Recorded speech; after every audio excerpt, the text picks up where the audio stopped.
Hello everyone and welcome to another edition of Andy's Shed Live.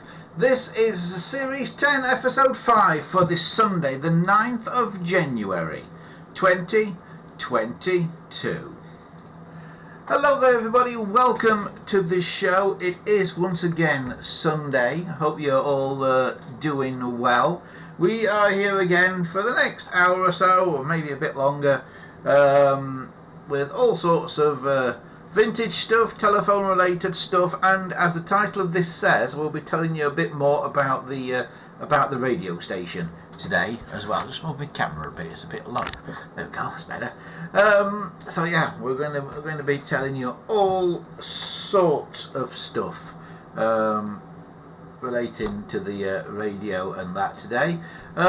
Remember, if you want to join us in the chat, which is what you can see scrolling there, then you can do if you're watching us live on YouTube. It's just a simple YouTube chat. So you will see a little window if you're on the YouTube page with the chat on somewhere. Just sort of type into that and say hello. I think there's about 10 people in there at the minute, so yeah, say hello to us. But we've only just started yet. I'm sure there'll be more along a little bit later. Before we go any further, just got to tell you, as I always do, that you can follow along with us on our website as well, which is here, andyshed.coldpress.net. And if you enjoy the show, you can also join us on Patreon for a bit of extra content every now and again. Patreon.com/AndyShed. If you fancy joining us on Patreon, a paid service, it's basically the equivalent of about £1 a month to join up on Patreon. And like I say, you get a bit of extra content every now and again on there. But more importantly, it does help support the channel and helps keeping us doing what we are actually doing at the moment. And also, of course, we have got a forum, which is here, this one, gpotelephones.proboards.com. That is the forum for all stuff telephone related and whatnot. So if you're storing a vintage phone and you've got a bit stuck with it, that's the place to go and ask the questions there. gpotelephones.proboards.com. Right, well, now we've done all that, we'll get into it, shall we? What's everybody got to say in the chat tonight?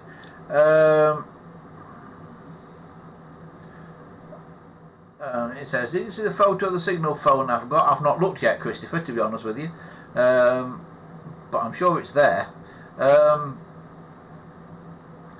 Dominic says, is celebrating his birthday and starting a new job tomorrow. Well, congratulations, Dominic.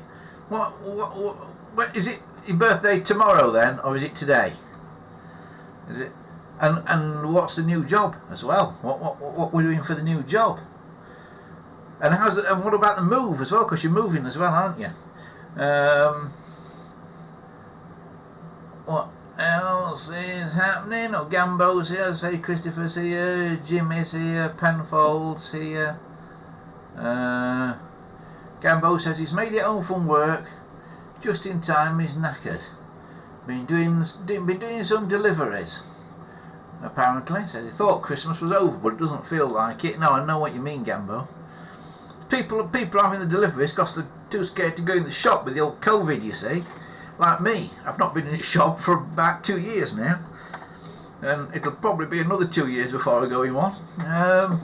So, yeah. Cool. So it's all go. It is. It's all go. And talking of all go, it's been almost like old stop here this week. It's like nothing's arrived this week. The only thing that has arrived this week, and Dominic will like it, is a camera. Nothing telephone related has arrived, but a camera's arrived. This is a Canon Vixia HFR 52. This little camera. And what makes it good, this, unlike most camcorders that you can buy in the world, unlike most, this one, I don't know if you can see it in there, or not if I turn that around, this one has got there an input to plug an external microphone into it. So you know that horrible audio that we had on that Escape the Shed that we did from the viaduct a few weeks ago? Well, that audio will be a lot better now, so we've got a camera now that we can plug an external microphone into. So yeah, that arrived this week. I don't know if has anybody out there got one of these Canon Vixia cameras, because I've got a feeling they didn't release them in the UK,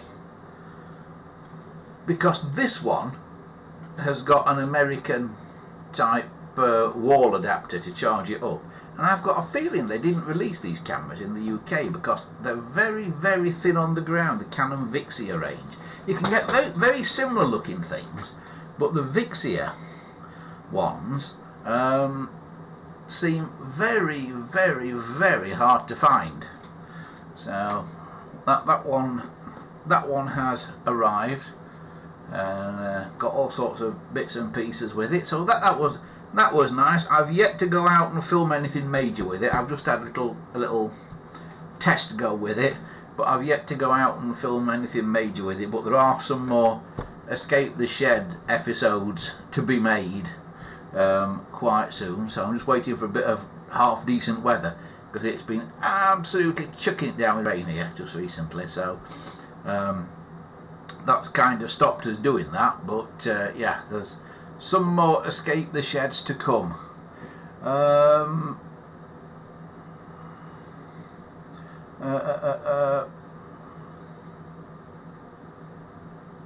Dominic says he's working as a track design engineer.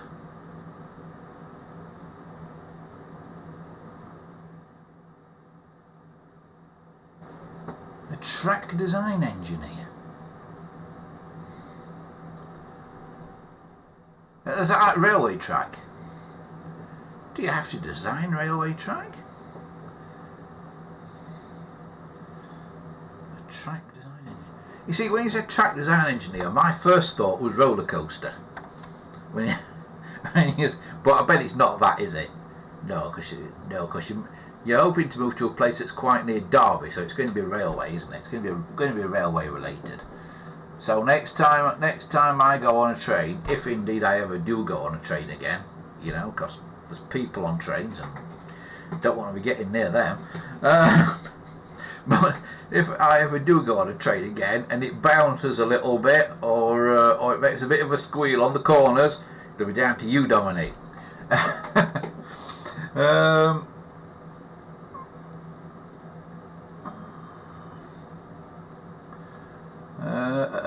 Right, I'm just going through the chat. Fat Hobbit says that sounds like an interesting job you've got there, Dominic. Yeah, it does sound interesting, actually.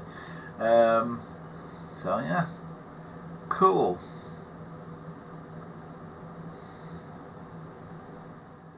Christopher says he's been stuck on a train due to trespassers on the line. You got stuck on the train. I assume the train couldn't get into the station on one of the 1980s comic trains. Oh dear, hope you weren't stuck there too long. I got stuck on a train once, an Intercity 125, that they couldn't get out of the station at Derby. And it had all gone rather wrong for them. So they broke into the buffet car, the train crew broke into the buffet car and gave us all free tea and biscuits. It was quite good. Middle of the night on Derby Station, about 1 o'clock in the morning.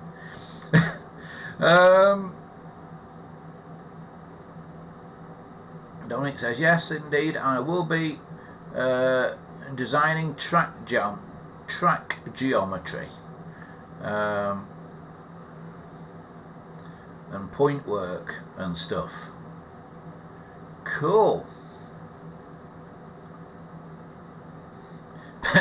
Pedful says, will the track design be able to keep the leaves off it?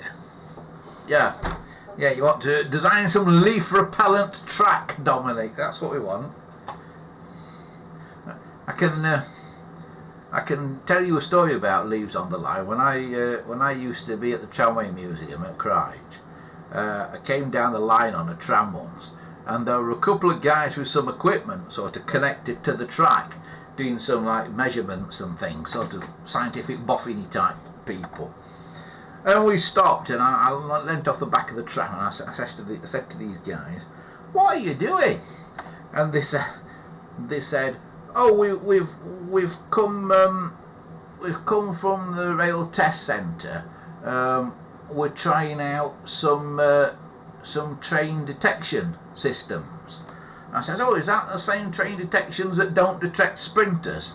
Because at the time they were having trouble with leaves getting around sprinters' wheels and basically insulating the wheels from the track.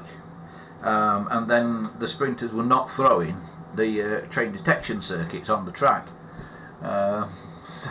So where did they go to test it? Not on a railway. All the railways in the world they could have picked, including their own. No, they went to test it at the Tramway Museum at Christchurch. Right. Okay. Right. We will crack on then, shall we, with today? I've just got to get my act in order here. Just a sec. I'll see what I'm supposed to be doing.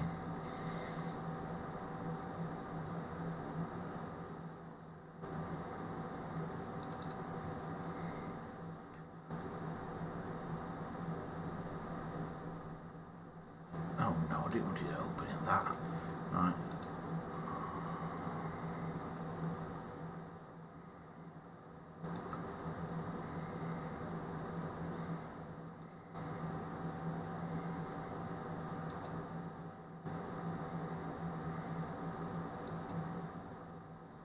Right, I'm just...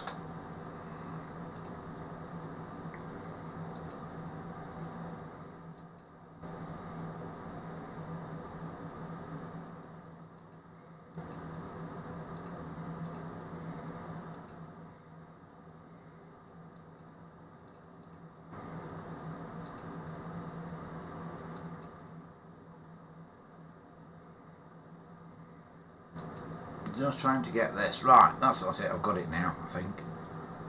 So I'm trying to get to appear. Right. This is where we are getting to so far with the radio station. Yes, we've got the mixer in bits at the moment. This is an old Soundcraft mixer, which a lot of radio stations use. Actually, a lot of radio stations use Soundcraft, or did use Soundcraft. Some of them have gone away from it now for more digitised systems, but this is an old Soundcraft analog mixer. If you're watching this show a few weeks ago, you'll have seen this sort of upended on its side, sat in my front room just after I went and collected it. We've actually got two of these that are going to run the radio station. We're going to make one good one out of the two. This one actually works, but you can probably see there's a couple of blank slots on it on the left hand side. Each vertical piece is its own thing. So each fader is its own little unit, and you can take them out and replace them. And you can see on the left hand side there's two slots that haven't got anything in, that have just got blanking plates on.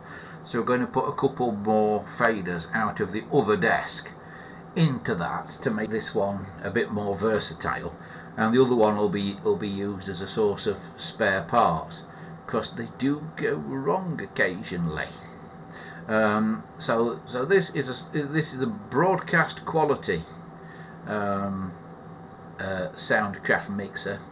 The way you tell the difference between a broadcast mixer and a mixer for like mixing music tracks and things, a mixer like you get in a music recording studio or something like that when you put the fader up, the 0 position on the fader isn't right at the top. It's sort of about 3/4 of the way up, and right at the top is a kind of amplified position on the fader. With the broadcast desk, the faders go right the way to the top in general, which you can kind of see on there. It's not marked sort of 3/4 of the way up for the 0 dB point. The faders go right the way up. This one at the minute has got 2 microphone inputs on it, which are on the far left of the picture there. Then it's got a telephone input on it, which connects to another bit of hardware that we've not got yet, called a telephone hybrid. That's the fader with the green sort of thumb, whatever you want to call it, on it. Thumb slide? Would you call it a thumb slide? So that's to do telephone line in. Then the next one, the red one on its own, that's got all those buttons on the next panel to it, that can control, I think it's up to about 18 different inputs that can go through that one fader. So you can have lots and lots of things connected, but only use one at a time, because they all have to go through that fader. So that's to connect the things that you don't use very often, that one. And then on the other side, the thing in the middle is what they call a script tray, which is just basically a little recess that you can put a piece of A4 paper into. And on the other side, the 5 white faders on the other side are for controlling things like CD players and record decks, and in this modern world, computers and stuff like that. And that's what they do. And then just off the screen there to the right hand side is all the kit for the output, so all the buttons to get the output and that to the right place. Now this unit basically works, but we have got to wire it all up and test it and that, and it's quite big. If you were watching the other week when we were on, you know, I don't know if you saw it on the other week, you know, it's yay big sort of thing. So we're waiting till we move into our new studio space, which is basically just an empty room at the moment, at a place called Pleasantdale Business Centre, which is between here and Mansfield, and we are going to be moving in there beginning of next month. It was supposed to be happening beginning of January. Well, originally it was supposed to be happening middle of December, and then I said to them, it's pointless doing it middle of December because we won't be able to do much of anything over Christmas. So then it was going to be beginning of January. Then they said they wanted to do some work on the room before they let it out, sort of thing.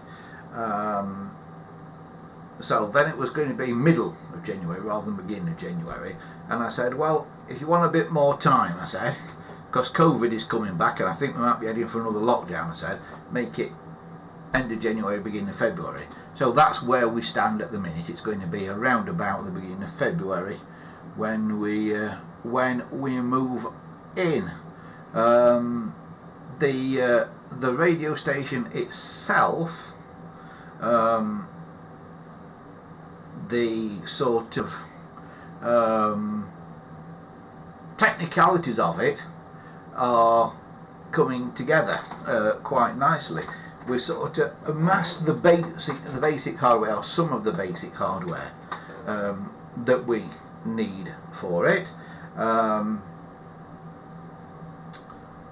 We are currently amassing the music collection that you need for it. One of the problems that's going to befall radio stations in the future will be music. It's not happened yet, but it's going to happen in the future, and this is one where you'll be able to say, I heard it first here. Because where does a radio station get its music from? Well, we get it from these things. CDs. Basically, these days it's done with CDs. In the past it was done with records, with vinyl records. But basically somebody sits there and amasses these. Now, in the good old days of radio, they would have a library in a radio station that was full of records, full of CDs, full of whatever, maybe full of mini discs, or maybe even got some cassette tapes in it, or reel-to-reel tapes even perhaps. But they would have a library, and when you were doing your show, you'd go and pick out of the library what was going to be played on that particular show. So you'd pick out the CDs, and there'd be a note on your script, track 6 from this CD, track 2 from that CD, or whatever. As the digital age came along, radio stations started doing something called digital playout, which basically means all the music contained on these CDs goes into a computer, like the one you can see just over my shoulder there. So all the music on all these CDs and that gets digitized into a computer at fairly high quality, basically at CD quality. Normally as something called a FLAC file. FLAC stands for Free Lossless Audio Codec. So you take CDs, so if you're starting a radio station now, you take CDs, and one of the time consuming jobs is loading them all into the computer, and then for every track you can set the volume, you can set where they fade in, where they fade out, where they start, where they stop, because some tracks aren't very radio friendly. They've got long, ridiculous, very low intros on them that you might not want to play out on the radio. You might want to start a few bars in, you might want to stop a few bars before the end. So you can set that on the digital playout system. But the thing is, you've got to have the music from somewhere to put onto those digital systems. So we're doing it with CDs, which is the most common way to do it these days. But as the world is changing and less people are buying CDs and people are now just downloading their music, they don't necessarily have a copy they can keep anymore. Because with CDs, you know, it's always there. Even if you don't listen to that CD for years and years and years, it's there. But if you've got an iPhone or something, and you go on iTunes or you go on Spotify or whatever, and you get your music digitally, even if you do physically download it to your device, you know, there's a limit to what you can download to your device. And what happens when you swap your phone? You might not always take that music and put it on your new phone. So it gets lost. That music you bought gets lost. There isn't a physical copy of it anywhere. And because there's not a physical copy of it anywhere,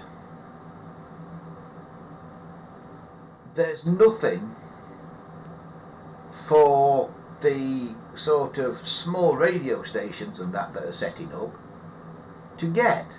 I mean, a lot of the CDs that I am now ingesting into this system here are CDs that I've been given because people know we're starting a radio station, and we said, look, we want all kinds of music, can you give us some? Or what I've bought. But of course, when I've bought them, I've been to places like people like Music Magpie and that, and bought CDs for £1 each, you know, or 50p each and things like that.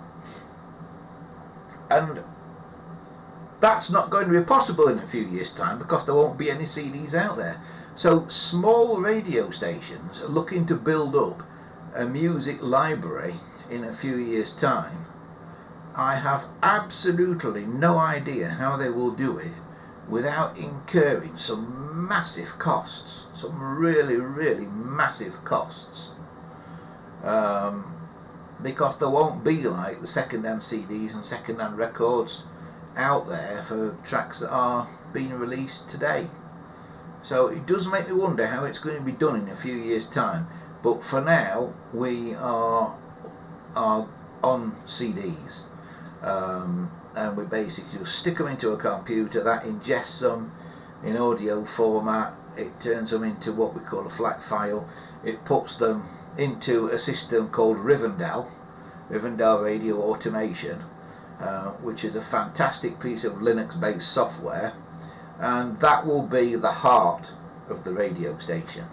Rivendell will be the heart of the station, and you'll be seeing more of that in the future as we get going.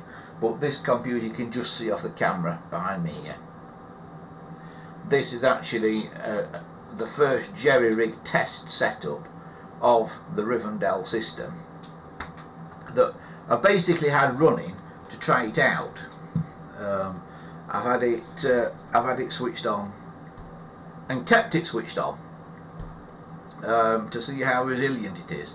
Make sure it doesn't fall over and crash out after a few hours.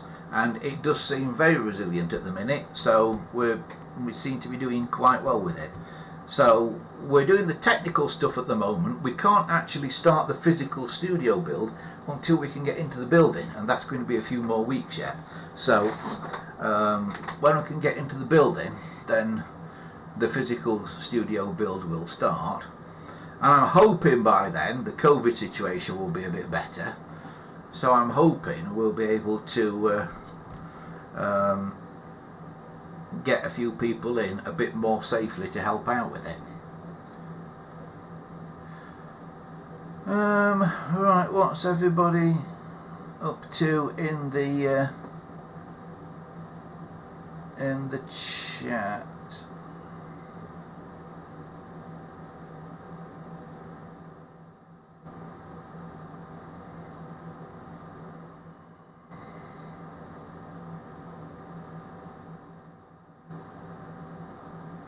Christopher says his train was stuck for 40 minutes. Crikey, that was quite a while then.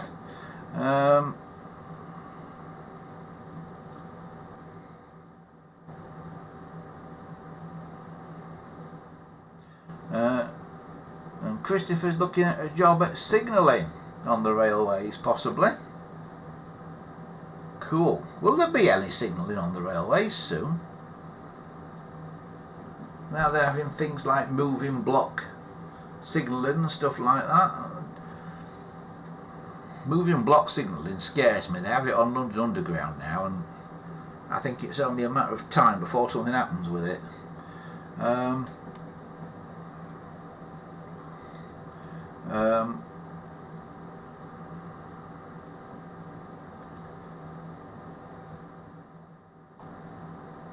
hang on, what am I doing?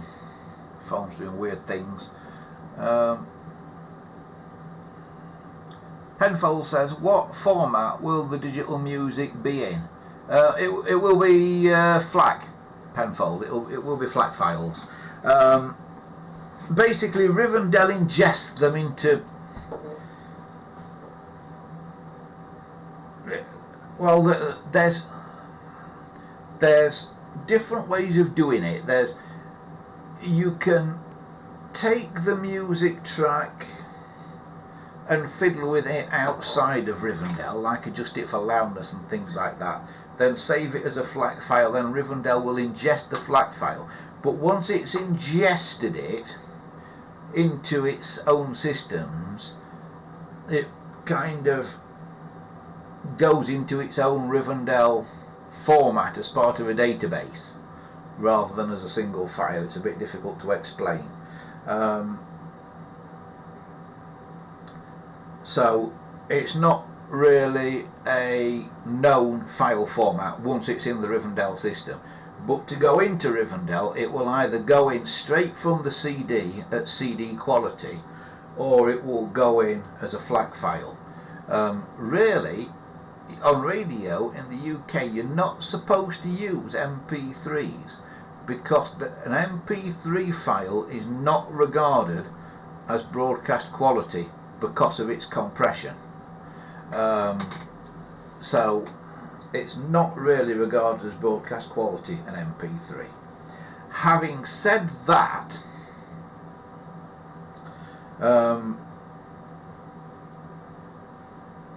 you may have seen a thing that Techmoan on YouTube did about digital radio quite a while ago, and he was having a bit of a whinge about something. It was quite justified in whinging about, in the world of digital radio,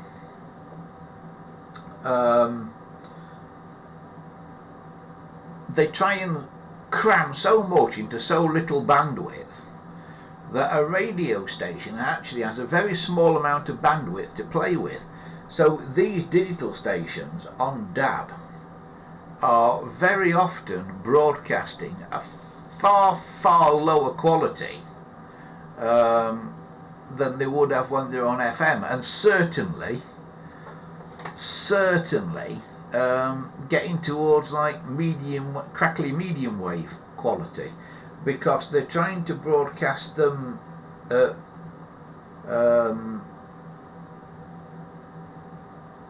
less than 100 kilobits a second. So I think we are going to be going on at 125 kilobits a second, which is kind of CD quality, and certainly should allow for stereo. But a lot of digital radio stations, if you've got a DAB radio or something, very few of the stations that you'll find are actually broadcasting in stereo.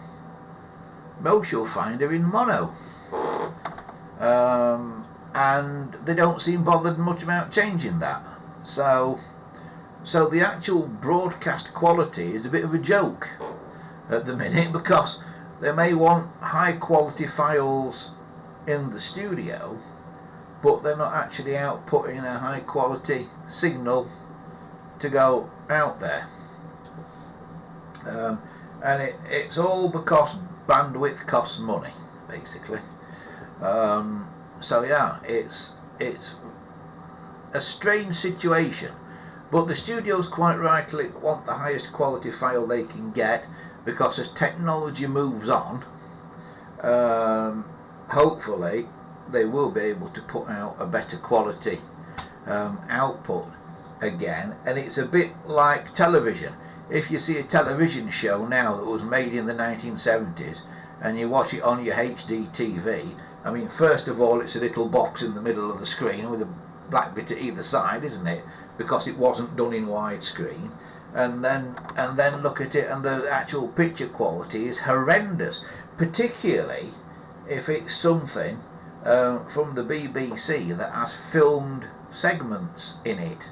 I'm thinking of 1970s sitcoms from the BBC, stuff like The Good Life and Dad's Army,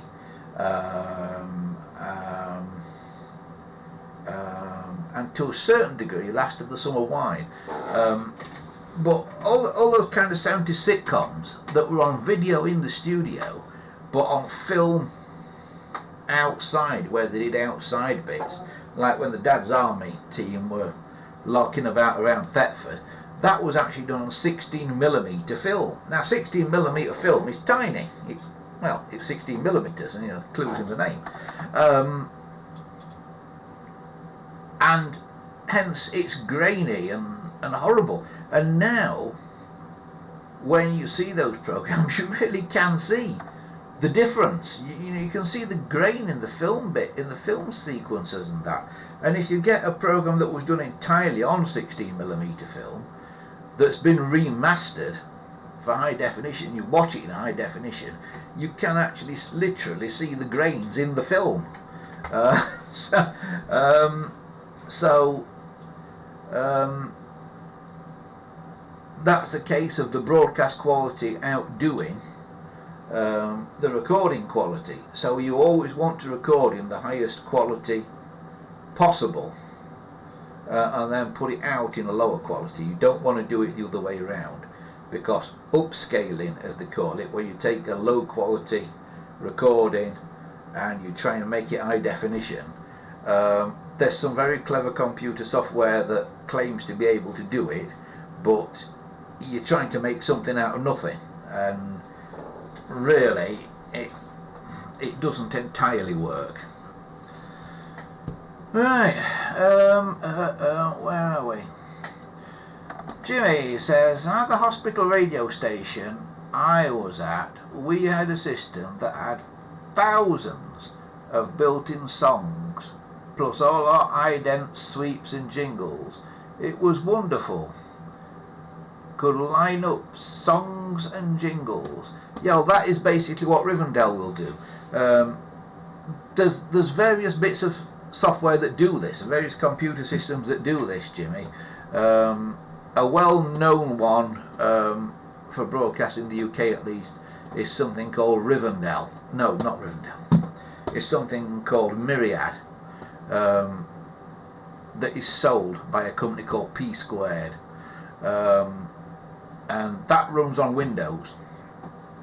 Now the problem with Myriad is, and a lot of radio stations use it, and a lot of radio stations that I've been in have used Myriad, it crashes a lot, mainly because it's on the Windows operating system, and I have known quite a few radio stations go off air because this Myriad system has crashed.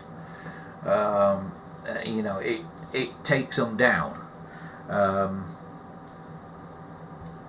So what you need with radio playout is you need a really solid system, and as anybody who's got a Windows computer knows, Windows, particularly the modern versions of Windows, is a very unstable operating system. You know, it freezes up, it crashes, it does all kinds of weird and wonderful things. So that is why when we get going at PVR, the station won't have a single Windows computer anywhere in it. Everything will be Linux based.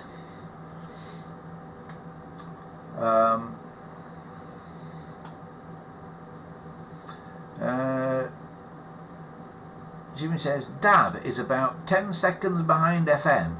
If you listen on a smart speaker, it's about 30 seconds behind FM. Yeah, it's probably to do with the encoding, because it takes a computer time to do things. For instance, this that you're watching now is actually coming to you around about 30 seconds after I've done it. And I can show you this if I show you now my phone. There you go. Can you see the picture of me on that phone? Right, if I wave now, this, what's on my phone, is actually the signal coming back. The signal is coming to you from me through a thing called Open Broadcaster, which is on my computer. It's then going through an Ethernet cable to my router, to my internet service provider, and out into the internet, you know, to YouTube, into you. What's on my phone is a completely separate system running using the data on this phone, and it's basically getting it as you would get it. So this is showing in real time what you're seeing, but because you're looking at it on a computer screen, it will be delayed again.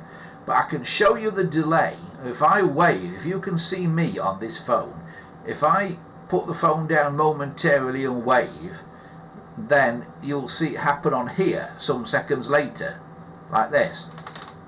Hello. 1, 2, 3, 4, 5, 6, 7, 8, 9, 10, 11, 12, 13, 14, 15, 16, 17. So there you go, you see, it's about 17 seconds behind. So that is the delay that there always is. Now, we can't use that delay because we can't catch closer up to time. So it's not like the famous 7-second delay that radio stations have to bleep out swearing from people who call in and stuff like that. Because we can't catch up anymore, because it's the amount of time it takes for it to go from my computer out to the internet service provider and to go across the internet and then come back and get encoded and all this kind of stuff. So that's why digital is generally behind. It's not in real time. But whatever you do, even if it's not digital, even if it's analog, it's still not in entirely real time, because it takes time for the signal to go down the cable. One game that I've played for years and years on Christmas Day, you know, when you sat watching the telly on Christmas Day and you're absolutely bored out of your mind, and you can try this, and it gets to 3 o'clock on Christmas Day afternoon and the Queen comes on. She's on every channel, isn't she, basically, or most channels, all at the same time. Now that is recorded. It starts at 3 o'clock, but because they all have slightly different playout systems, they may all start exactly together, but it takes longer for it to encode and go through the system and then go up to the transmitters and down to your TV. So if you sit with the buttons on your TV and hop between 1 and 3 and whatever other channel she's on, you can make the Queen stutter and make her say certain things twice and stuff.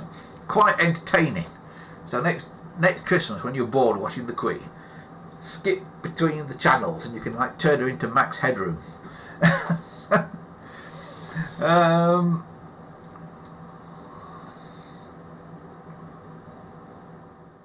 But yeah, you're right, it is all behind. Penfold says, is that a BlackBerry phone? Yes, it is, Penfold. Yes, it's getting a bit long in the tooth now. It's a BlackBerry Key 1. That is. Yeah, I've had Blackberries for years and years and years and years. All of the functionality with none of the nonsense. And there is supposed to be a new one coming out sometime soon. I'm kind of waiting for it. But it's been delayed and delayed and delayed because BlackBerry's been taken over a time or two in recent years. It's changed hands, the company. Research in Motion or BlackBerry or whatever you want to call it. BlackBerry, the company that made Blackberries was called Research in Motion. Then it changed its name to BlackBerry, then it got took over, and I think it's now been taken over again. And now the handsets are being made by somebody else, and that.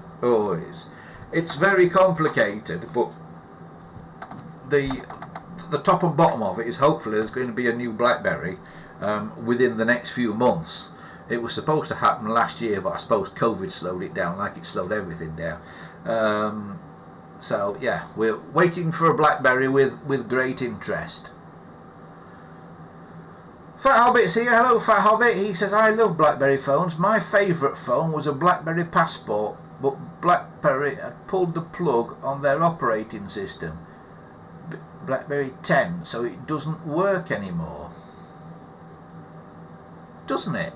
Can you not still use the BlackBerry OS? Is it?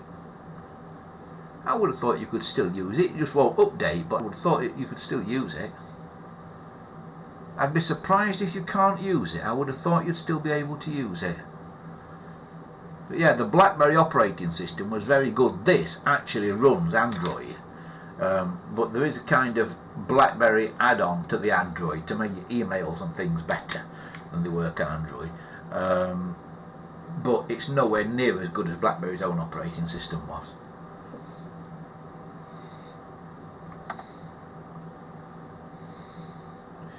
Christopher says he's put the Ericsson N1241 A1 on the forum.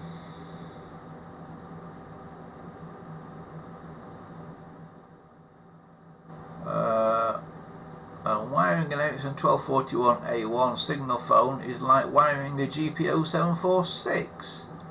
Excellent. Well, it's probably a very similar, it's probably the same phone, to be honest. The circuit in it will be the same if I know Ericsson.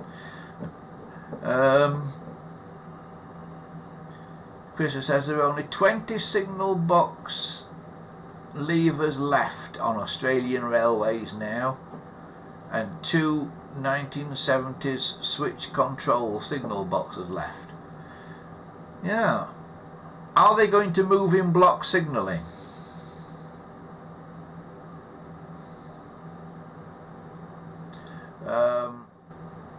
Yeah, moving block signalling scares me, because it's basically one train knowing how far in front of it the other train is, so how fast it can go.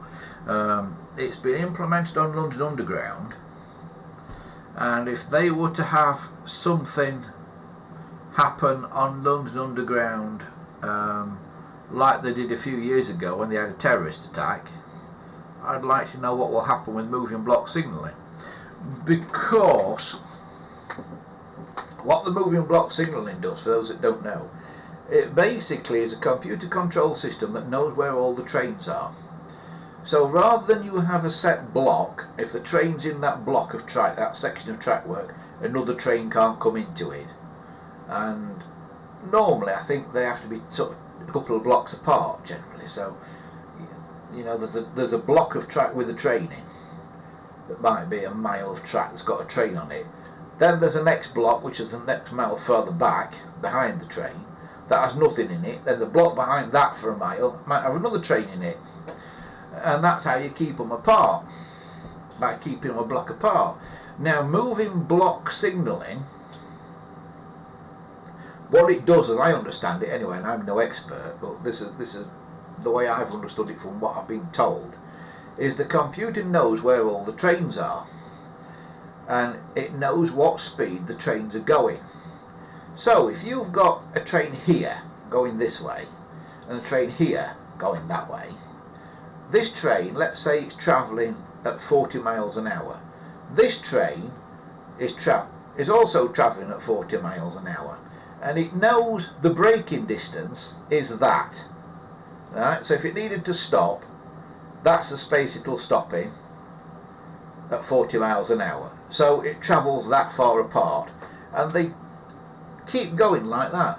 Now, if this train slows down, then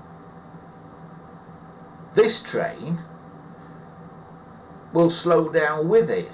But because it's slowing down and the braking distance is now less because it's slowing, it will come a bit closer up to that train. So as they're slowing down, they're doing this as they move, until eventually they come to a stop, and they stop one behind the other pretty much. You know, there's hardly any space between them. Now that's fine until you realise behind this train there's another train that's doing the same thing.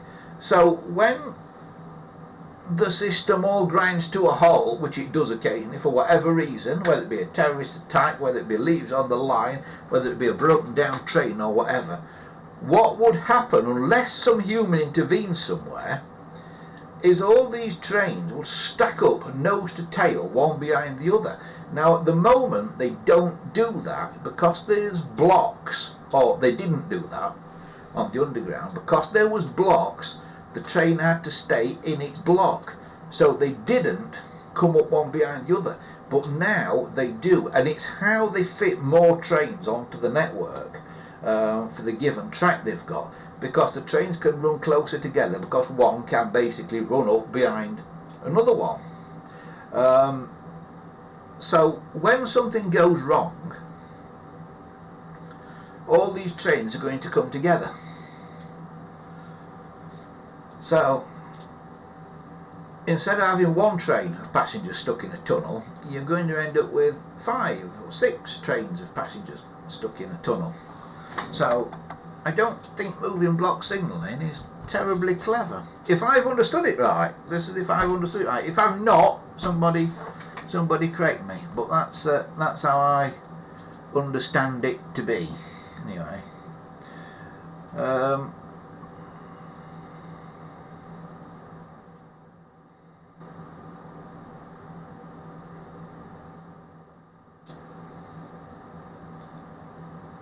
Miget has joined us, says hi all, just worked out how this works as I had a fault on my channel. How do you send?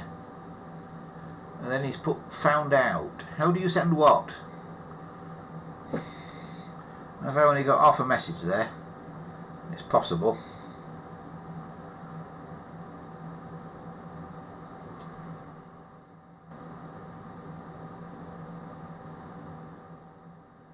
Christopher says block signalling came out in the 1970s in Australia with the searchlight signal like he's got. Yeah, that's block signalling though, isn't it? That's fixed block.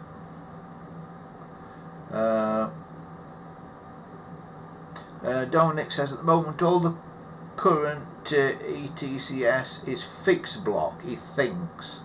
Yeah, I don't think moving block has happened yet on the main line, but it's happened on London Underground, which was probably not the best place to try it, because when it goes wrong and your trains get stuck, they're stuck in a tunnel where you can't get the people off, or where it's very difficult to get the people off, because you can generally, in an underground tunnel, you can generally only detrain people from the ends of the train, and LUL do have exercises that they do for detraining people, and underground trains have steps. You may not be aware of, they have hidden steps at the end, so if something happens in a tunnel, even on the old trains, the way you get out is you are all led through all the cars, through the interconnecting doors in all the cars, to one driver's cab, and you go through a door in the front of the driver's cab and down onto the track, having to be careful of the 3rd and 4th rail, of course, which is live at about, I think it's about 750 volts DC on London Underground.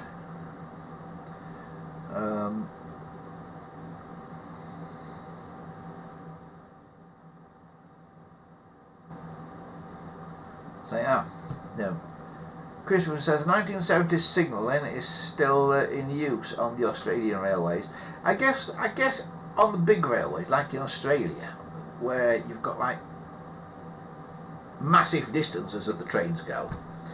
I'm guessing fixed block signalling is perfectly adequate, because you don't want one train running right up behind another, do you? Because it's going like 2,000 miles, the blooming train, isn't it? You know, if you can't keep them a block apart, then who can?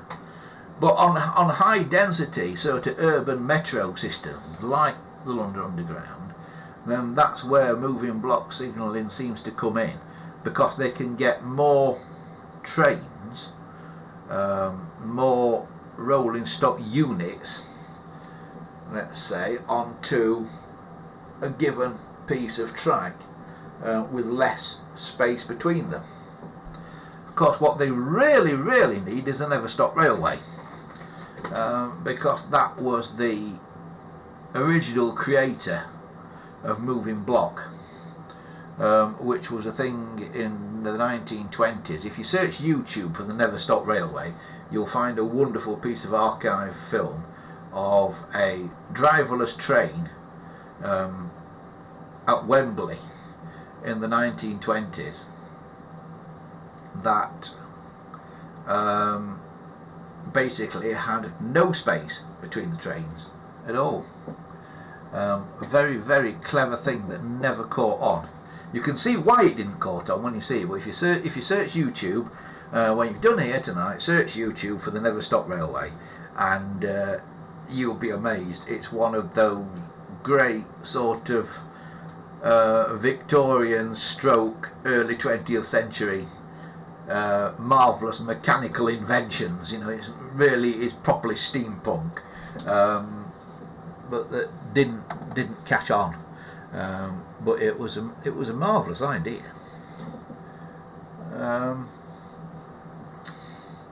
Right.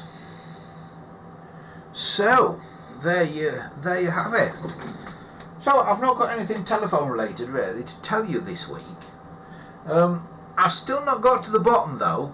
While I'm here, I've still not got to the bottom of the mystery of the Blue Peter annuals.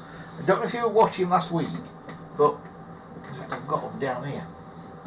Somebody out there sent me a load of Blue Peter annuals, sort of from the, I would say they're probably from the 80s or 90s. Does it tell you when they were published? It's got an ISBN number. Oh, well, that one says 1958 to 1988 on it. So yeah, 1980s, let's say. Someone sent me 4 Blue Peter. I don't know who it was who sent them to me. Now, what I'm wondering is if somebody got their eBay packages mixed up and I'd already sent me a phone or something at some point, and then was sending these to somebody else and accidentally printed my label out again rather than printing their label out, and I've sent them me in error. So whoever it was that sent them to me, actually I have read them because they're actually quite interesting. Quite an interesting read, because I remember Blue Peter from this era rather. So whoever sent them to me, thank you very much. But if you sent them in error, let me know and I'll send them back to you. Because people do send me things. If you send me something, please stick a note in it to say who it's from, because I do get things that are like, where's this come from?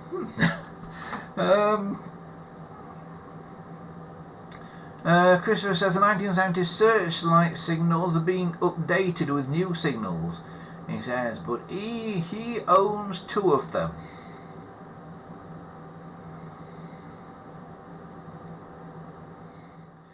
Penfold says they can't be the real Blue Peter annuals as they will be covered in sticky back plastic.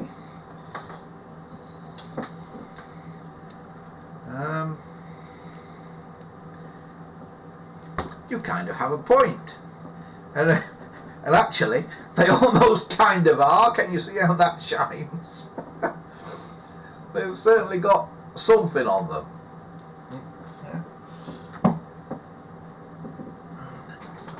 I wonder if they're made out of recycled toilet rolls or fairy liquid bottles.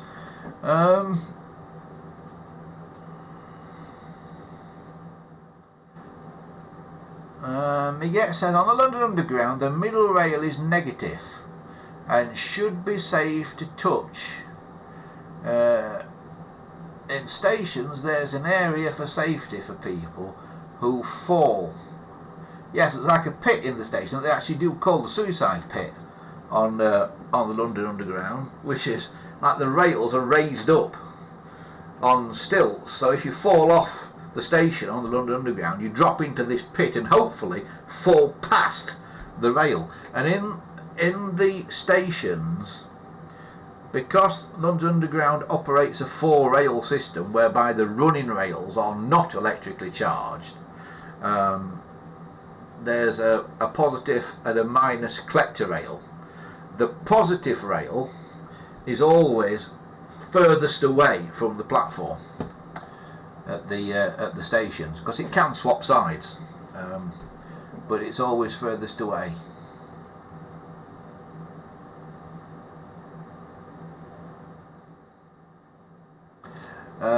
So yeah, well, I did once meet a chap, a fella called Ernie, believe it or not. This was in the days before Underground Ernie, but Ernie did work for London Underground, and he was a guard. His normal job was a guard on the London Underground. So this is tell you how far back it is, because they don't have guards now. But one of his other jobs that he used to do, apparently, was if they had a suicide known on London Underground as a one under, he was one of the people who was specially trained to basically go and pick the bits up. That's nice when you're having your tea, isn't it? Just thought I'd share that with you. But yeah, and he said it was never a problem though, because when a train hit somebody, you rarely found anything bigger than a beef burger. You're going, ugh, now, aren't you?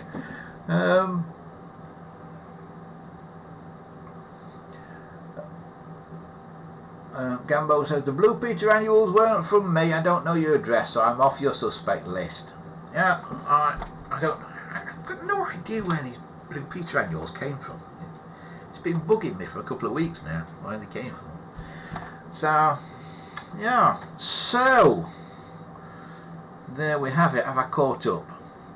If I've missed anything, let me know.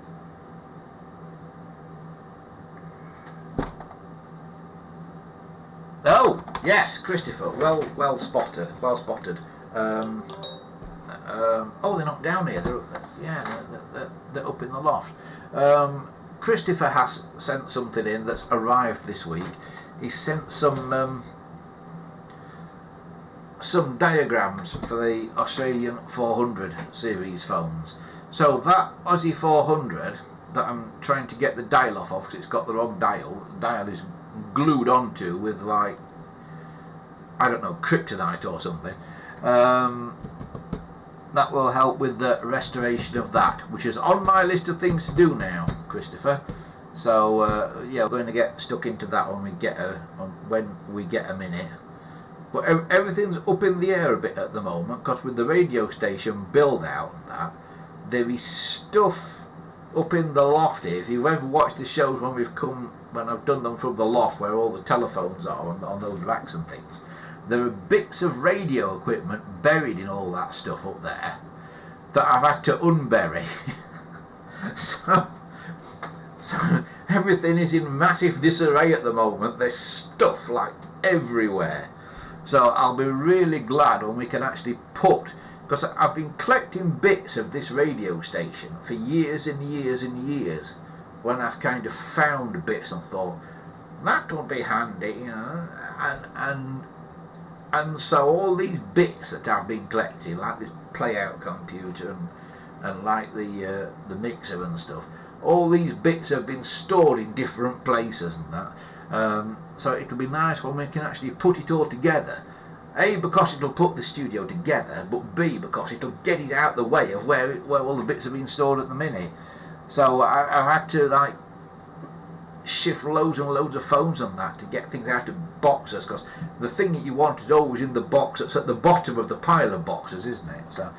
So it's been a bit horrendous like that.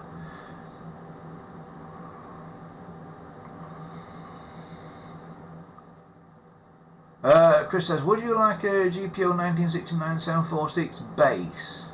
I've got one I have no use for. Yeah, you sent me an email about it, didn't you, Christopher? To be honest with you, it's probably not worth posting over that, because it's just the bass section.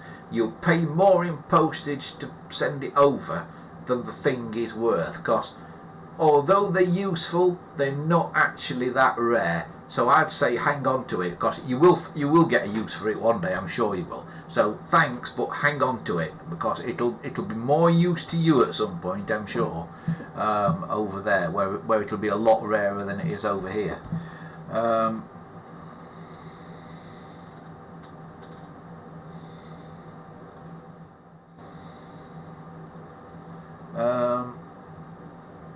Bigot says, getting back to phones, I will put more up under telephones of the world. Last one was an ATE706 clone.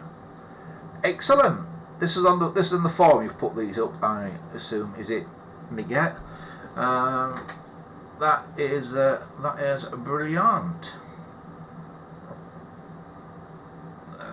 Can we have a look at the forum? one wonders to oneself. Let's have a look, see if I can get the forum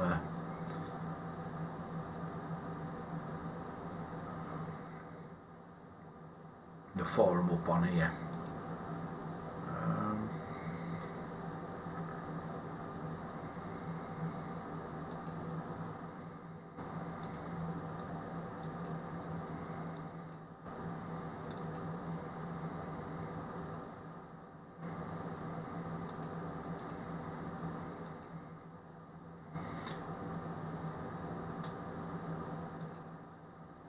Right, we'll have a go. One moment please, I'll see if I can get the forum up and show you it live.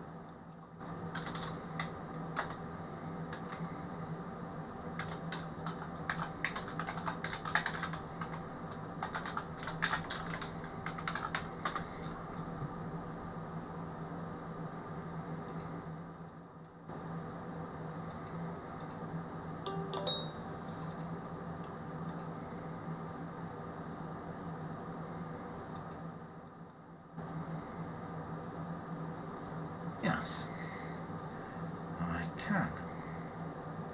It would seem.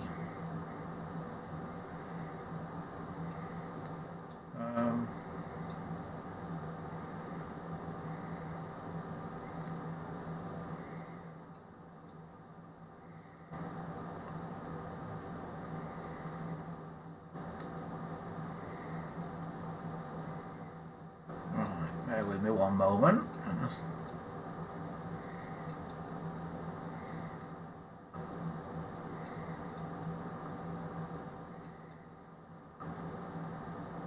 Just trying to get it into such a form that it will fit on the screen.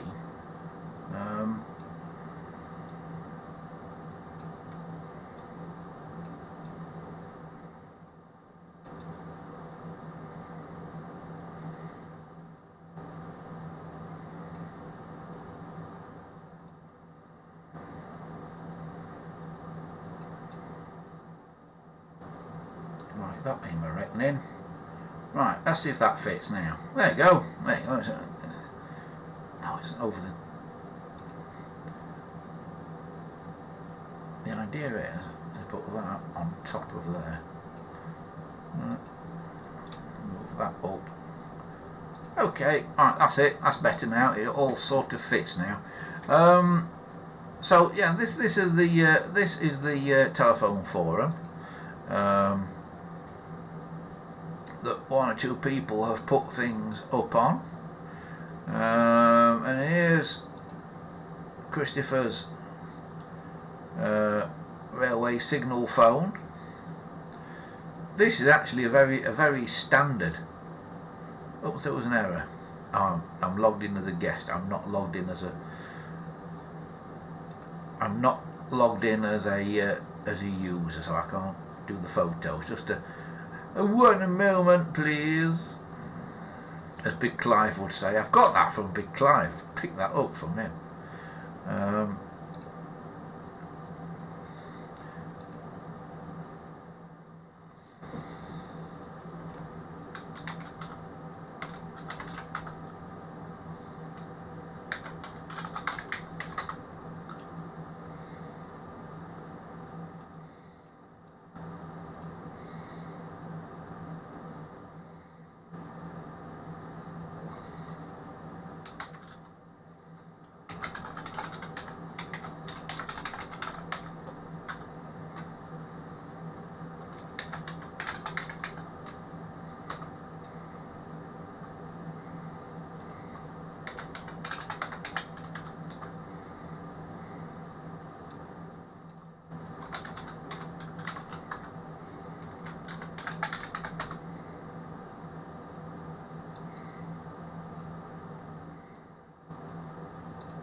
phone's doing weird and wonderful things now, or weird and not so wonderful things actually.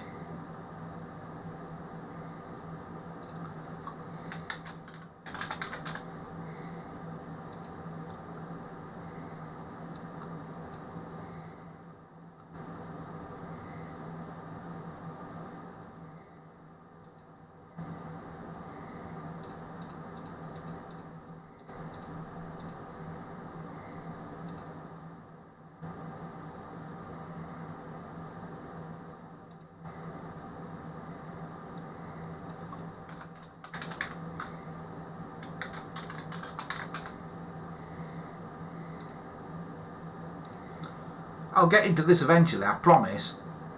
I'm just having a few internet issues. Just bear with me one sec.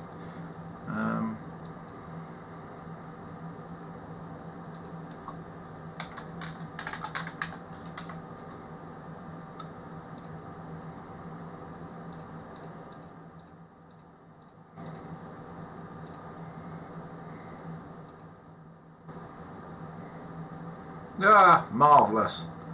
It's working at last. Right, there we go. There's the forum for you. gpotelephones.proboards.com is the place to go. And as I say, Christopher's got pictures of his railway phone on there. These weren't just used on railways. These were a standard phone. I say very common in the UK, quite common in the UK as well. I think they're made by Pi or somebody like that generally. But yeah, you found them everywhere. I think the RAC used them on their roadside phones and all sorts of things. So yeah, they certainly were around. I've not got one. Finding one in decent condition these days is quite tricky. There's one on eBay at the minute, or at least it was a couple of days ago when I looked. Don't know if it's still there or not, but it's missing its door. So hence I've not bothered too much with it. But yeah, that is one of those that's there. What else have we got on the forum at the moment?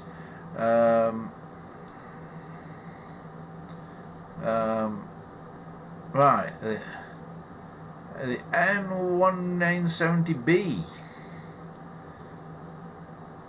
is got here. This is a bit of an oddball Ericsson phone. Because as you can see, it's got a circuit board in a very strange place. Very odd thing, not normal at all really. But having said all that, it does seem to have fairly normal connections on the back.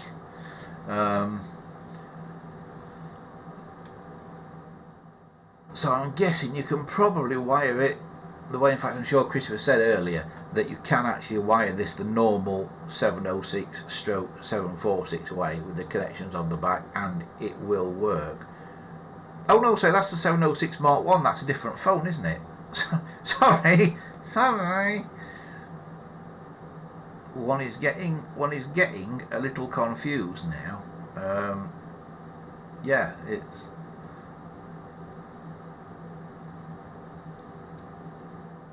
that's the 1970B,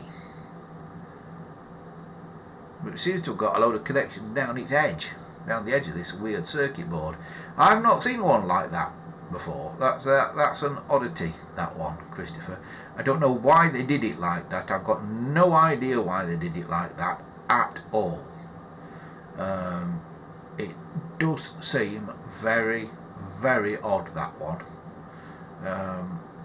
I would have to do some research into that one to find out why Ericsson did that, but I've just got no idea why you would do it like that, why you would change it so much. So yeah.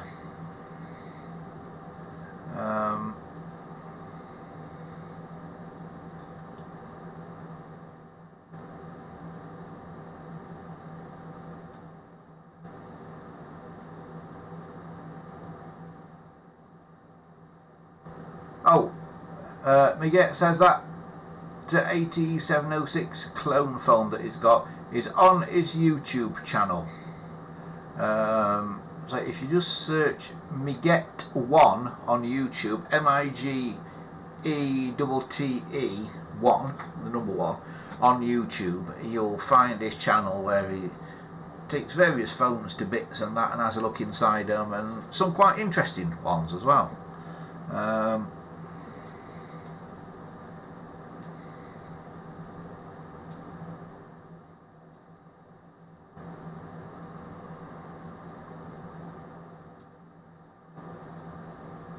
Christopher says there should be a video link on the Ericsson 1241 on the post on the forum. Let's have a look then, Christopher.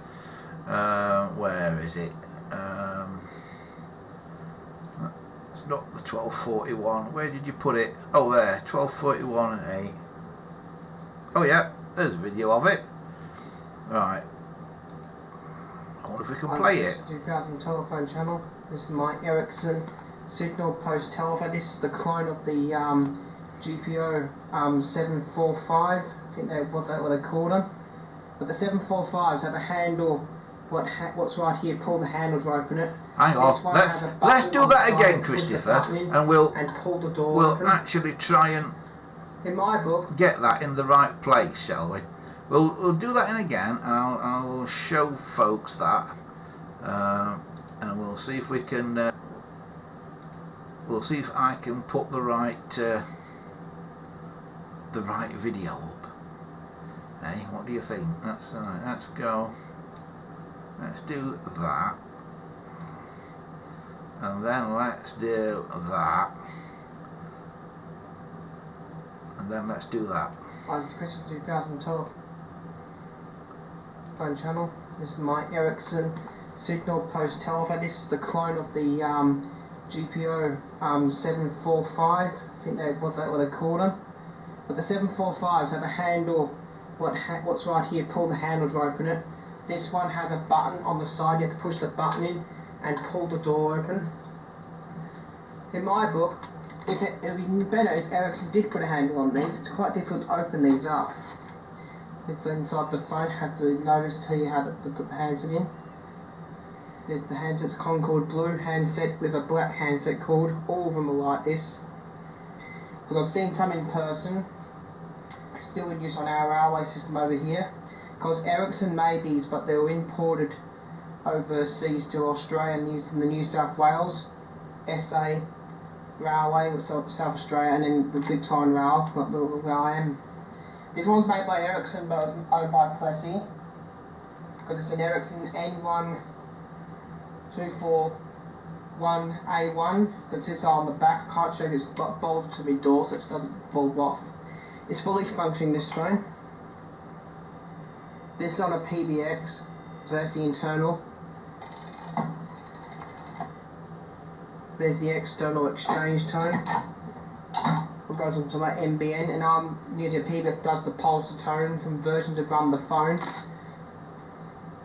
It's wired in, so I can actually ring the phone next to it and demonstrate it ringing the other phone.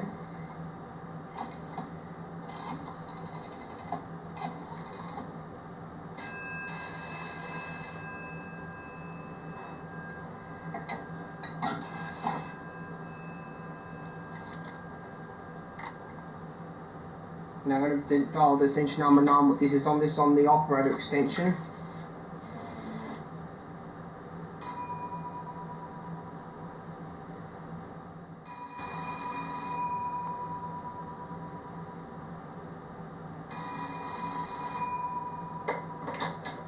And what this recall button does, doesn't actually recall a number. What it does, it resets the line this is hooked to, like I demonstrate. If I go on the exchange line, I need to go back onto the extension. I can press this down and shut the line off.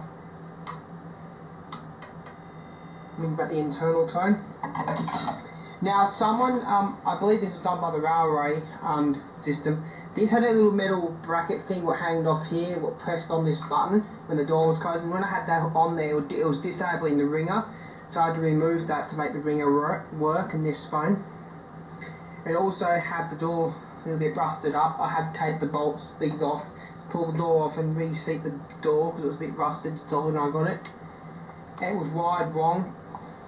Now, I will explain something to a few of my rail infusers, if they do, because I know a few of my rail infusers watch this channel, and to other people when they get one of these. Comes with a cable like this, with a couple of colours. It does have the same colour code as a GPO 746, 706 or N1900 series telephone on the other GEC clones, or ITE clones. It has the blue, red, white, green inside this one. On the line cord side, the white is your line 2, blue is your bell, and orange is your red. So that's red, that's green, and that's white. So the colours don't mean different things. If you because it has got a red, a green, and a white. Don't hook the green and the red up on this cord, because I'll tell you then. Yeah, orange is your red, blue is your green, and white is your white on this. This is the original glass came with it, what was in the used in the railways. Because Ericsson, I believe the railway companies, Mackenzie and Holland, did a deal with Ericsson to make these up for their use. Because there's loads of these I've seen on our railway system over here. These definitely were imported in the 70s. This one is stamped 1974 on the circuit board. Also, this didn't latch either. This was a tiny bit better, but I was able to get it working. If I push on it, that will pop out and it will lock the door up. It just doesn't lock properly. It's a good phone. It didn't come with a mounting bracket. I just have 2 bolts for going into the door to hold it up. That's his. That's 100-volt cable I'm using to run this. Now, Ericsson didn't just make phones for our railways, they also made the wiring for the searchlight signals. And I found out with that one had Ericsson telephone, not Ericsson telephone, Ericsson electrical cable inside that what they use on the PBX, on the Strata exchanges inside that one to wire up to the signal controller. But this is a video showing my Ericsson phone, and I'll show the custom dial label I made for it.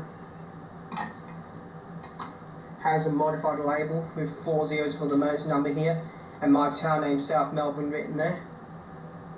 Let me reset that and close up and I'll end the video. I can't take the table to end the video because it's got my telephone number on that label, but that's my Ericsson signal phone.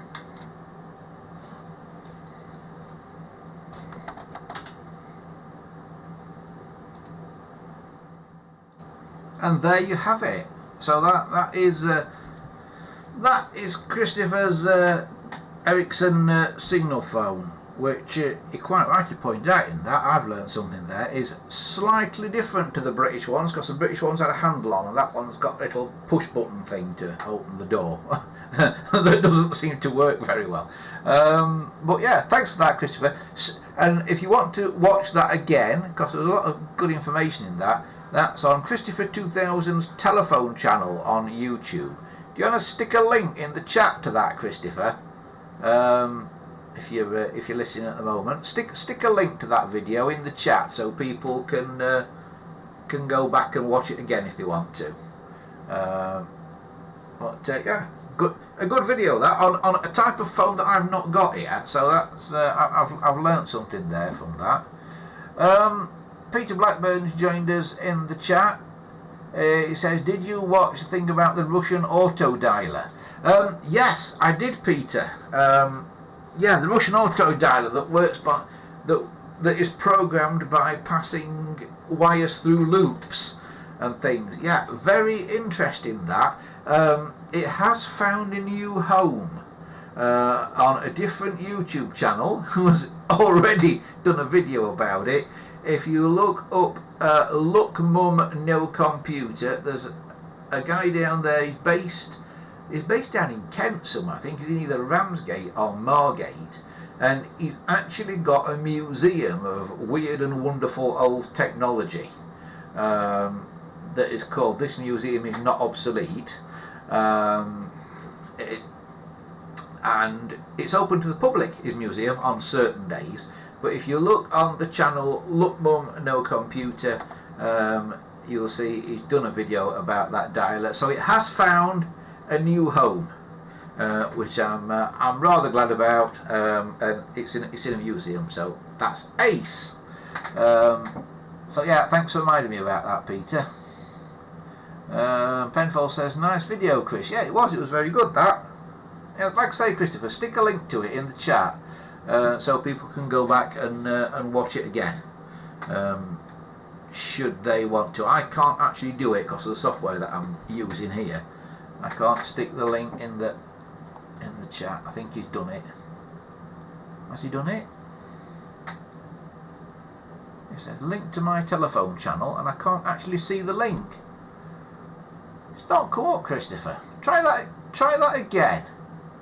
Because I had to press a button to authorise it, and I pressed it, but it's not actually come up. Have another go. Right. While he is doing that, have we caught up? I think we pretty much have caught up for today. Like I say, the main thing to tell you today was that the radio station, things are going to be starting to happen in February. I'm thinking that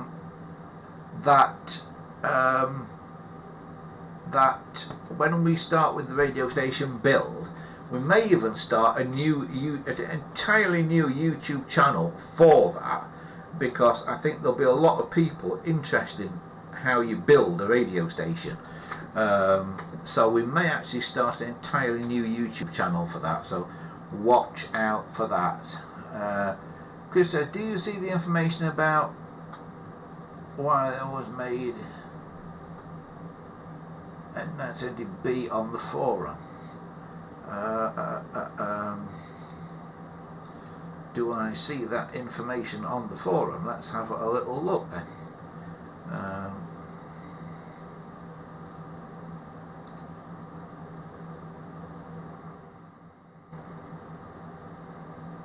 I think I found out why it's made like it is. I think I found out why the 970B is made like it is. It might have been a prototype to see how the 706 type would go with a printed circuit board design, because the early 706 had wires. No, wrong, Christopher. The early 706 had a printed circuit board. The very first 706s had a printed circuit board. You just got it in slightly the wrong order. You've got the basic information right, but in the wrong order. The 706 was designed with a printed circuit board in it. But as you know, lots of different companies made 706s for the GPO and also the clones that they made for their own use and that. But at that time, late 1950s, printed circuit boards were a brand new technology, and a lot of companies simply had not got the equipment to make them.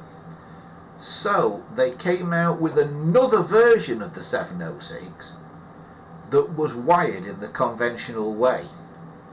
So the printed circuit board, although they came out pretty much actually in reality at about the same time, as originally designed, the 706 had the printed circuit board.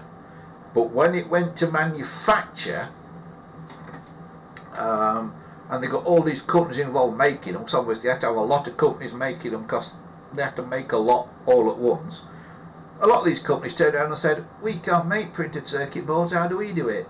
So those companies were given an option, as a bit of an afterthought I think, to make them with wires rather than printed circuit boards. At least that's as I understand it. And one of the companies that did them wired, always did them wired I think, was Ericsson. So that's a bit odd, isn't it? But yeah, printed circuit boards were a brand new technology. Of course they had to do a printed circuit board for the regulator that went in, because that was on a printed circuit board. But I have seen some Ericsson clone phones that are wired, where the regulator is wired in permanently, and the regulator is actually not on a printed circuit board. It is just wiring, it's just resistors and things wired together. So other way around, the printed circuit board 706 came first, then the wired one. At least that's as I understand it. Again, it's one of those things that's kind of a bit lost in the mists of time sort of thing. So unless you can find somebody who was there, it's a bit difficult to know exactly what happened and how. And even people who were there, I found through speaking to people who were around who were dealing with GPO phones in the late 50s, early 60s. I found some of those people, their memory is maybe not what it used to be, and they've remembered stuff wrong in the past. So it's very difficult to know exactly what's right, but as far as I'm aware, the 706 printed circuit board one came first, and then the wiring one, when some of the companies realised they couldn't make the printed circuit board one. I hope that kind of makes sense.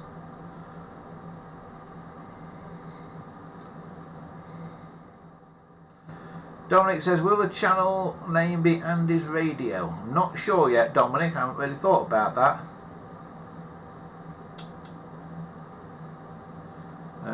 He also says, Pi at Cambridge were a fan of wired circuit bases for the phones. Yeah, they were. Yeah. Pi did unwired. Not many actually did them on circuit boards. The 706s. It was quite rare on a circuit board. I think Siemens did them on circuit boards,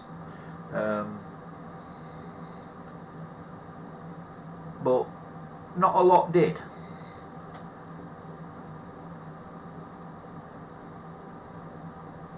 Gambo says that green 706 clone phone that I have with the black mystery button has the slot for the printed circuit board but no terminals to slot into, so I've still not wired it up yet. It's got the slot for the printed board but no terminals to slot it into.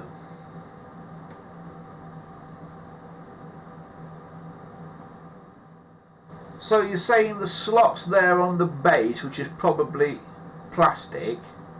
No, but there's no actual metal terminals on that sort of raised slot. Is that what you're saying, Gambo? Because if that's the case,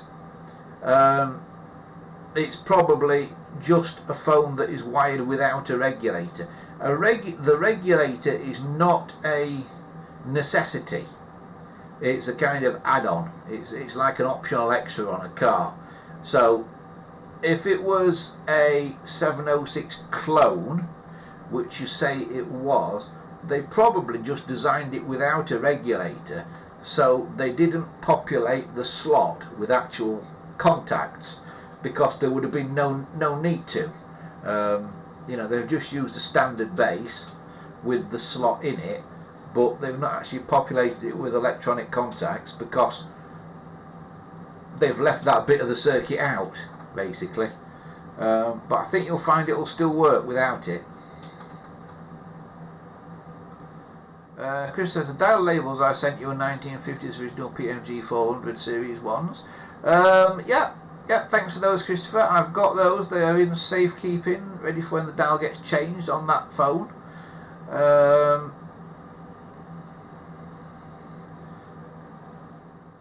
It says, I sent the link to my telephone channel.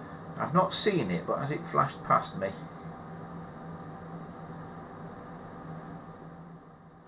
Yeah, I've not seen it, Christopher. Try again, because things don't always come through on this silly chat. It seems to miss things occasionally. Right.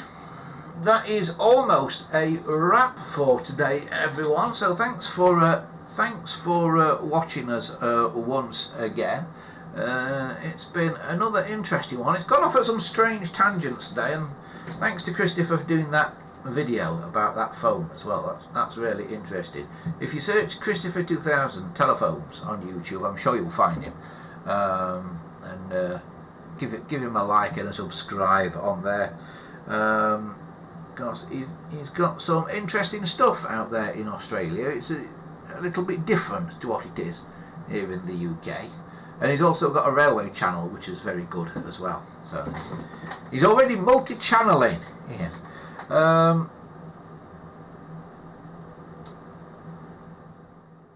It says I've sent it now. It doesn't. What's that then?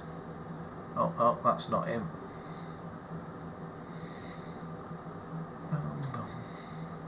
We'll find it somewhere. We'll find the link somewhere. Right. Okay, that is about a wrap, I think, for today. Thanks to everybody for taking part once again. If you want to be a part of it and be one of these people here, all you have to do is join us next week, when there will be another live show and hence another live chat as well. But remember, if between now and then you want to talk vintage telephones or anything basically, you can go to our forum, which is here, gpotelephones.proboards.com. That's gpotelephones.proboards.com. And remember, if you liked what you've seen here and you want to join us on Patreon for just £1 a month, to basically help keep us going, help keep the wolf from the door, it's patreon.com/Andy Shed. But that about is a wrap for today. Thanks to everyone who has been here in the chat and otherwise. I will catch up with you all again soon. Why has Google Assistant just appeared on my phone? Go away, Google Assistant.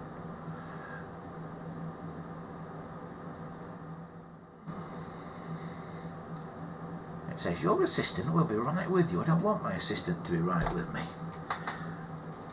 Has anybody else noticed that Android phones have updated this week and certain things look different to how they did? I've not quite got used to it yet. Right, that is about it, as I say, for this week anyway. Well, I go and do battle with my phone that seems to be going its own sweet way and doing all kinds of weird and strange things now. I will love you and leave you, as they say. We will be back here same time, same place next Sunday, all being well, 6 o'clock for another Andy Shed Live. And who knows, I am expecting something telephone related in the post that will hopefully get here this coming week. So might be something to be odd on next week's show. That's all I can tell you about it at the minute, because to be honest, that's all I know about it until it gets here. But yeah, so that should be something for next week. But from me, for now, I'm off to have my pizza for my tea. I will see you all next time. Bye for now.